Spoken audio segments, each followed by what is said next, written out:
Hello, you wonderful people, and welcome to another episode of Untitled Reviews. This being a show where I talk about TV shows that are dramas. For today's episode, I'm going to talk about Family Law Season 2, Episode 2. A lot of really interesting things went down in this episode, so let's break it down. I'm curious what the reception to this episode was in particular. This show does not shy away from talking about some very modern and very politicized topics and stuff like that. This in a situation of obviously it's a topic that even because this was came out obviously last year, so it was probably filmed 2021 or 2022, and it's it's that conversation's got even more complicated since then, even present day, even this year's stuff. So, but basically, Sophia has a friend, Chloe, who wants to transition, but she hasn't told her grandfather. She hides the fact from her grandfather because, her grandfather,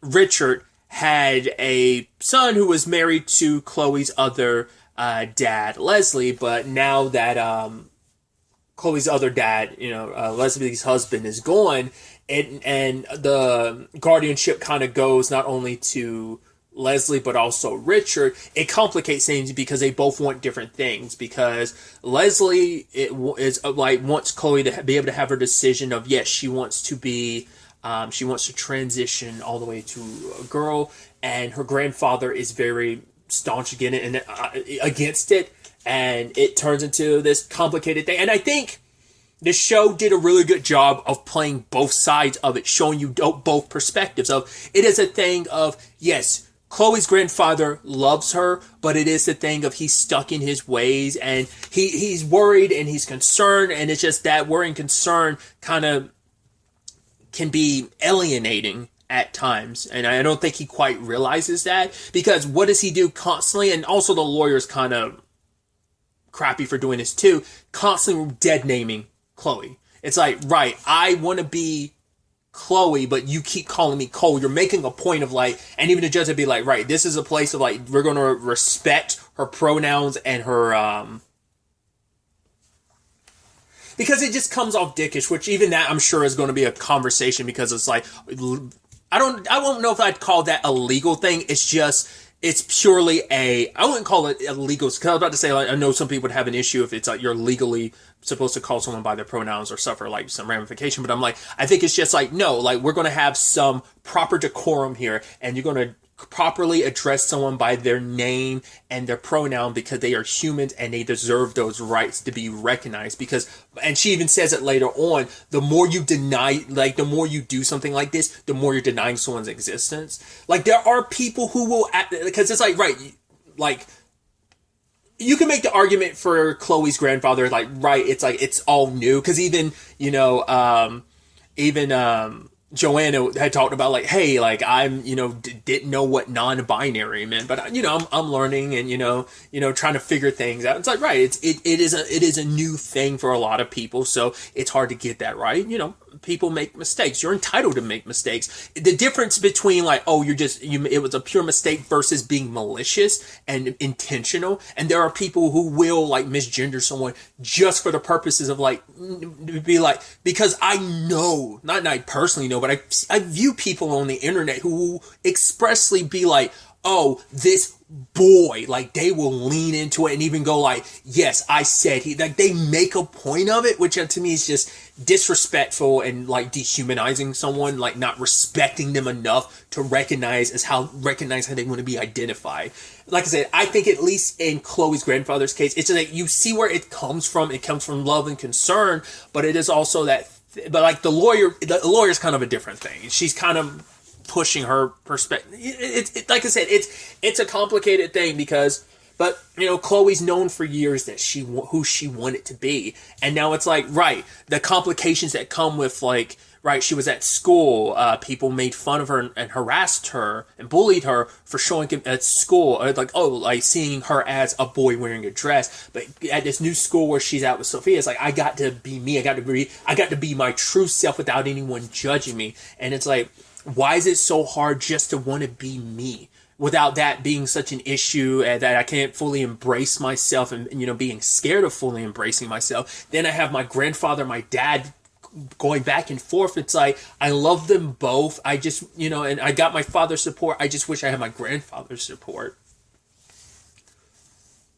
There was even the side of things where they brought someone on stand who had detransitioned, and her circumstances were that she transitioned into a man because she is gay and thought that, right, there was already enough stares at her being gay, and so she thought by transitioning into a man, it'd make it, because it will then be a straight relationship, and then, but it's like, it ended up being an issue, and for her, it was the biggest mistake of her life. And to me, I'm like, yes, I'm not going to, and I think the show did an important thing showcasing that is not, like, not shying away from it. That is a reality. I'm sure there's statistics for it, and I don't know the statistics of people who do detransition, because people are entitled to, like, hey, like, I thought I made a mistake. I thought this is what I wanted, but it's not. Like, I don't think you should, like, that's the thing. No one's experience should be used as, like, an example of, like, yes. Like, I don't know, because like I said, I don't know the statistics. I'm sure it's probably in the smaller range of percentage-wise of people. I mean, I'm sure, and that also varies from study to study, depending on who's publishing it, like what their perspective is on things. Are they being, like, just neutral on it and just putting the data out there, or are they leaning more one way than another? Like, that has to be considered in that type of stuff. But, like, the way Lucy put it was that it's like, right, she transitioned because there was a lot of, like, self-hatred in the regards of, like, her, like, homophobia towards herself, in the regards of she kind of, like, it's like, right, it's kind of wrong to be gay, so, like, I need to be a man so that this is a straight relationship. That was kind of like the mental gymnastics that her brain was kind of going through at the time to kind of, like, deal with and rationalize with her sexuality. And I thought Lucy brought up a really good point of, it is a difference between her situation and Chloe. Chloe dresses and has, done a lot to bridge the gap between who she is and who she believes she is and should be. And it's like, right, once again, that video that was on her YouTube channel of her having regrets, it's because she was getting bullied at the time. Her grandfather and father were fighting about it. So it was born of other people's reaction. That's not how she felt. But it's also like, people are allowed to change their mind, but I get it. It's this conversation of, you're a teenager, like, are you, because Richard was like, right, the moment Chloe turns 18, I will support it all the way. Like, I will support someone transitioning, but only when they're older. You're a child. But it's like, right, Chloe's known who she is since she was 6, and it's like, she's also seeing a therapist, which, and do correct me if I'm wrong, because I am ignorant on the subject, so I could be wrong, but the fact is that, like, I don't know if this just applies to minors, or whether it is something that even adults have, the situation of, before you're able to go through the HRT, that you see a therapist, that kind of, you're making those decisions of a sound mind, that it is, like, really that you are being, I think a good therapist is supposed to do that. I think there are some therapists that probably lapse in that regard. Maybe, I don't know. Like I said, I am speaking from a point of ignorance. Do correct me, because I'm ready to learn and be corrected. Like I said, it's a situation where I know a little bit, but I don't have the personal experience. I don't know anyone personally. Obviously, I've viewed so many people's stories through the internet, but I don't know anyone in my personal life, so I don't have that hands-on experience. And that, like, I think you're entitled to have, like, questions and wondering about stuff. I mean, that's where I'm like, yes, I understand where Richard's coming from in some capacities with your concerns and everything. It's just like, because it is that thing of, I don't want, it didn't say it, but it's like, I don't want my grandchild to eventually regret this decision, and the ramifications that could come about of, like, maybe self-harm or something else in the long run, if they decide later on that this isn't the right choice, Like the person that they put on a stand, like, for them, it wasn't, they wish they hadn't gone through with it. Wish they hadn't transitioned, so. this all ties back to what Jerry said when she talked to Chloe. And, it's like, because obviously everyone's kind of giving their opinion about it. And I do understand that perspective of, right, when you're older, like, you can make that decision. The sad thing is not everyone feels even that way. There are people who are very staunch about the whole, like, being, like, on the wrong side of history, of just, like, who will, like, even if you're an adult transitioning, they will still view it as, there's something wrong with you, which there have been so many cases of that, like, especially with the LGBTQ community as a whole anyway. But it's like, if you were gay, something must mentally be wrong with you. So it is that thing of, like, there is kind of that mental thing of, like, right, there is a mental disconnect between who you, it's not even just a mental thing. It is a feeling of, like, I'm in the wrong body. I'm not who I'm supposed to be. This isn't me. Because isn't it, what's the terminology? Is it gender dysmorphia is what they were saying it's called, I think.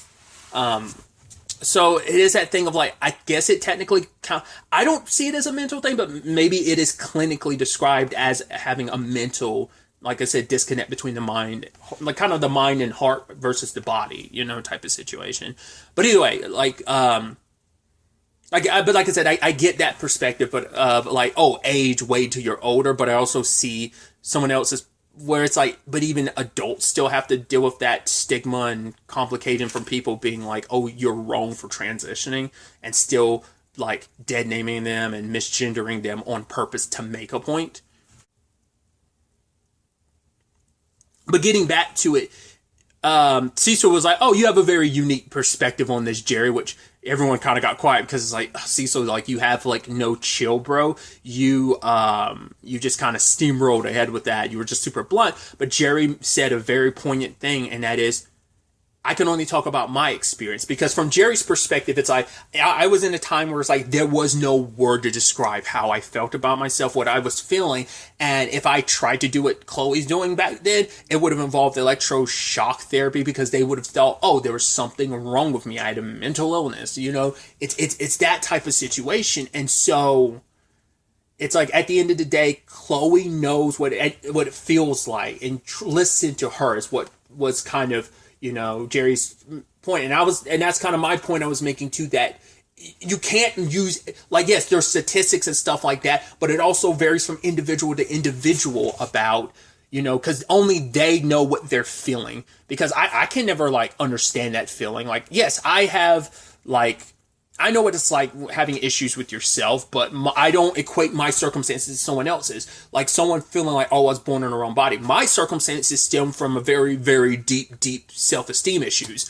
But I can't correlate that as the same thing as someone else. Like, it's not the same thing. It's, I wouldn't even put them in the same spectrum of, like, issues, but it's like, I can understand from that perspective of being uncomfortable in your body, but I would never equate my situation as someone who feels like they were born in the wrong, as the wrong gender. So, like I said, just everyone's perspective is unique to them, because once again, the person who detransitioned, Jerry's circumstances, and even Chloe's, all three of them have different circumstances, different time frames in which they grew up, and different reasonings for it. So I did love that Chloe and Jerry did get to talk at the end of the episode, where it's like, was it even worth it? And for Jerry, it's like, it came with its own complications. It's like, I lost a church I went to because of her transitioning. One of my children didn't speak to me for a long time, which I was like, I don't think that had come up before. Because we know Jerry has children, and, still married to her wife, but, like, I don't think it ever came up about that, but I was like, interesting. So it complicated things on that front. And, she's like, yeah, even my best friend had a hard time racking his head around it. I was like, it has to be Harry. But she's like, no, but at the end, and it's like, it didn't solve everything, but she's like, I am much happier now as I am. And the fact is that, I found a new church that has, I think she said, cleaner bathrooms. My wife is stuck by my side, and we are just as in love as we always have been. And I still ended up keeping my best friend. I was like, that's beautiful. So it's like, yes, there are going to be struggles. It's going to be complicated. It's not like a, once again, fit-all situation, because every situation is different. Every situation is unique. Yes, there's a baseline statistic and maybe you can go by, but every situation should be treated as an individual situation. So ultimately in court they did win, and so Chloe initially doesn't want to go through the HRT because she heard her father and her grandfather arguing, and just thought like, right, it's just not worth it in the end if it leads to this. But it's like, right, because they won the case, Chloe can start at any point in time that she wants. And so she ultimately does because of her conversation with Jerry. It sparked that in her, like, no, I need to do this. Like, if this is what I'm feeling, then I need to. Because it isn't, like, and Chloe, and they're making a point, like, Leslie and Chloe are making this point of, like, she's not making this decision lightly. It's not a decision that should be made lightly. It has to be thought about a lot, you know, obviously going to see a therapist to see, like, if this is the right path for you. And I think it's so interesting, like, it's not like it's all, like, completely resolved, because even by the end of the episode, Richard didn't show up, and it's like, right, at the very least, you know, hopefully he'll change his mind. Like, Chloe was hoping her grandfather would be there, but, you know, give him time. I think he can and will come around, because I think what the judge said to him in the courtroom did, because that was after Leslie and him had already had that conversation, but the judge was talking about like how like you were kind of denying your grandchild's existence by doing that, and he hadn't really, I think, ever thought about it from that perspective. So I think it's a lot for him to kind of chew on and think about. But I'd like to believe, because I do believe he loves his grandchild, that eventually he will come around on this. You know, I think it will take some time, but hopefully it won't take too long. Another interesting element to this, I think, is so fascinating, is that that entire family is kind of screwed on the dating department. Well, Lucy's going through what she's going through with Maggie, which Daniel did, you know, confront her about it early in the episode, because it's like, well, I went to go see Maggie, and then I found out, like, cool, you cheated on her, and you guys are split up for right now, and she's also pregnant, so yeah. But he ultimately ends up talking about it later on. It's like, I'm not going to judge you for that, because at the end of the day, what's going on between you, Maggie, is your business, but I'm just kind of sad, like, you didn't confide in me, like, you're big bro. But it's also like, right, I also, because she thought like, oh, you'd be kind of look down upon me and kind of be disappointed in me. But he's like, I'm in no place to judge. She's like, you didn't cheat on Danielle. And it's like, yeah, but I strung her along and then like broke her heart. So, you know, it's like, oh, it's kind of messed up to think Abby's the only one of us with a decent relationship, you know, a decent enough attempt at like repairing a relationship. And it's like, well, no, because Frank cheated on, well, he still cheated. Even though he didn't physically cheat, he could have, and he'd already kind of emotionally cheated. It's a whole thing. It's like, yeah, you want some scummy shit, so. And then Harry ends up breaking up with Crystal this episode. We don't know for sure if they had sex in the office, but I love when Jerry's there earlier in the episode. She's just looking at the couch, and Harry's like, what are you doing? It's like, why are you standing? It's like, I stand sometimes. It's like, I don't want to sit on that couch, where, you know, like, that's what some people had issues with, because it's like, oh, I sit on that couch sometimes. I don't want to sit there knowing that they banged it out at the office because the blinds were closed. They probably might not have had sex. Maybe they just like made out a lot, but still just kind of like, nah, gross. But yeah, he broke up with Crystal because it turns out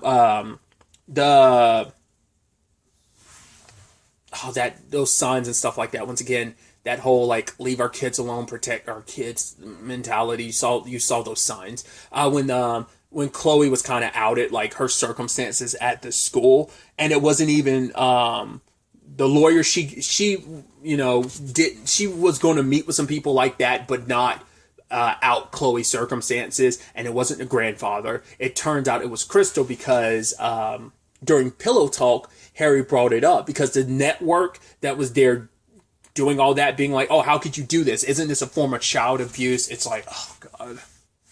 Once again, it's like, it's not even like I mean, I think you could say that's the extremist, but it's like, sometimes it don't feel like that's even people's extreme thoughts. It feels like that's just even people kind of middle of the road with some mentality like that. Or just like, oh, don't you recognize that? You're abusing this. Like I said, using that phrase, leave our children alone. Leave our kids. I'm like, because it starts to, I'm not going to go down that route. It's infuriating, but either way, how it gets used in the trans conversation, that's one of my issues with that. Either way,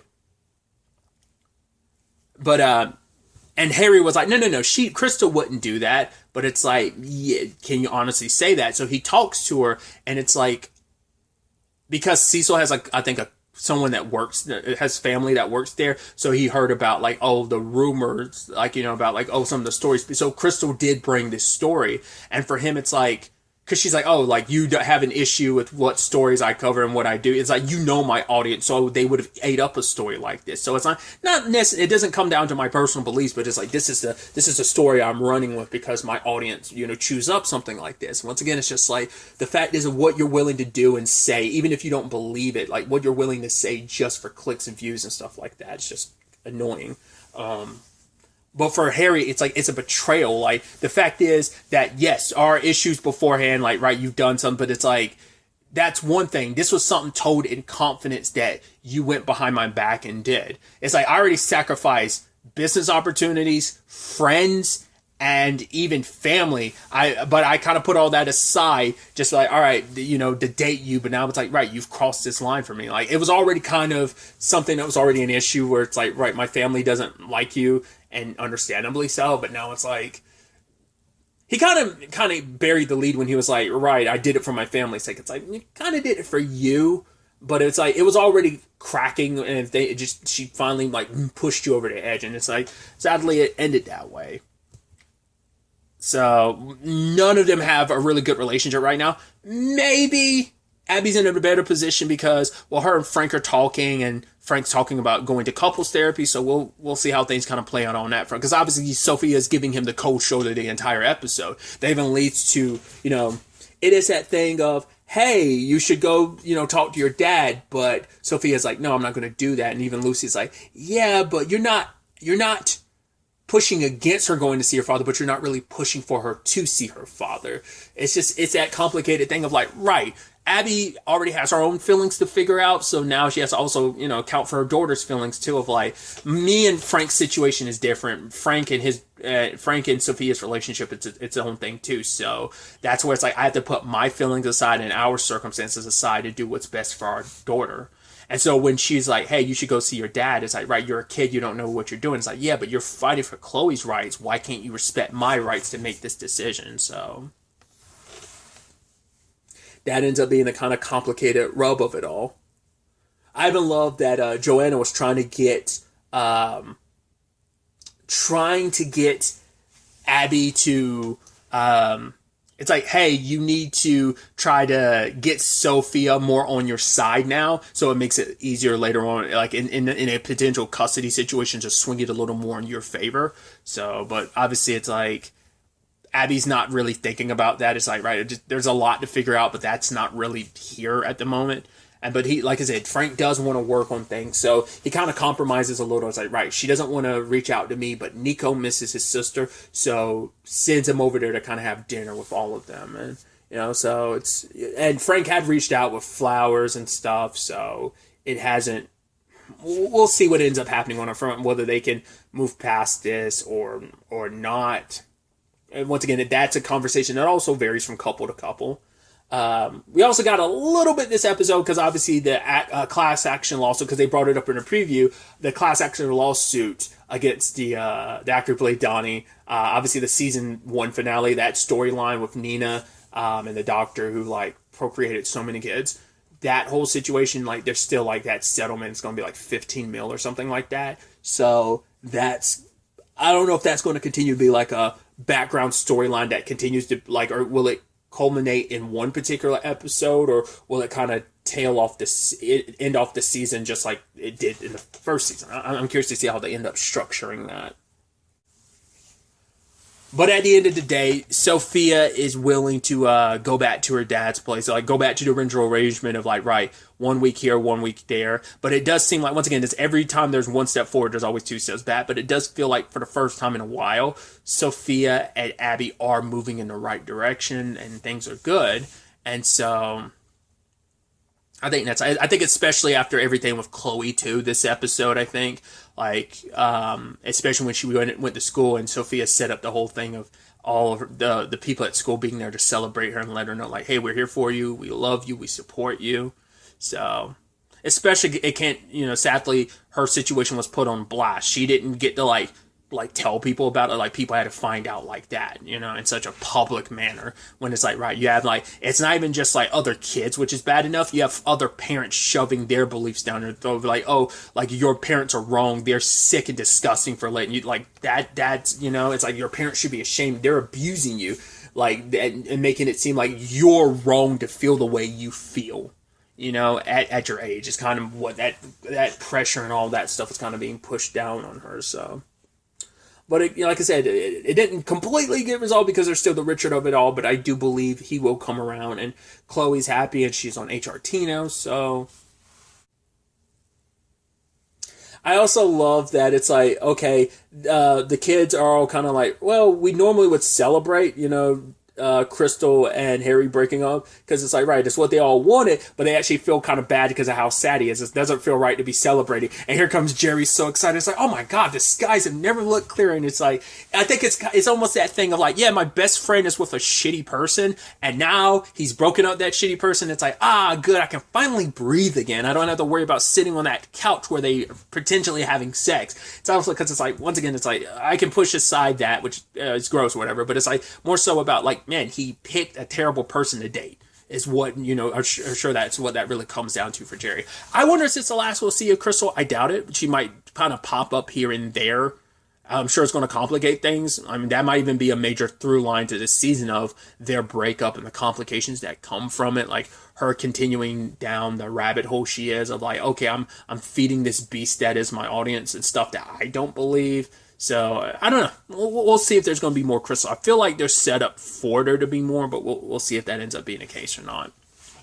I'm really excited to see where the next episode ultimately ends up taking us going forward with all of this. But really, that's all I wanted to talk about. Till the next time we meet, be happy, be safe, live life to the fullest, and enjoy it. Good day, and goodbye.